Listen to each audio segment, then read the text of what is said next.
Hi friends, പുതിയൊരു വീഡിയോയിലേക്ക് എല്ലാവർക്കും സ്വാഗതം.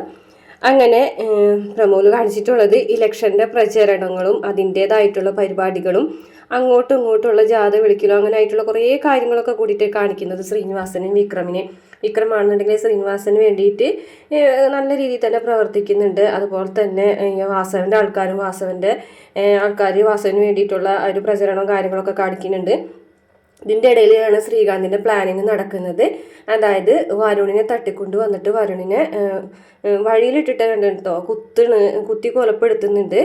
അപ്പോൾ പുളിക്കനാണ് ഇതിനെല്ലാം സാക്ഷിയായിട്ട് നിൽക്കുന്നത്. പുളിക്കനാണെന്നുണ്ടെങ്കിൽ വിക്രമിനെ കൊടുക്കാൻ വേണ്ടിയിട്ടുള്ള പദ്ധതിയിൽ പുളിക്കനും കൂടിയുണ്ട്. അങ്ങനെ വിക്രമിനെ വിളിച്ചു വരുത്താണ് കേട്ടോ.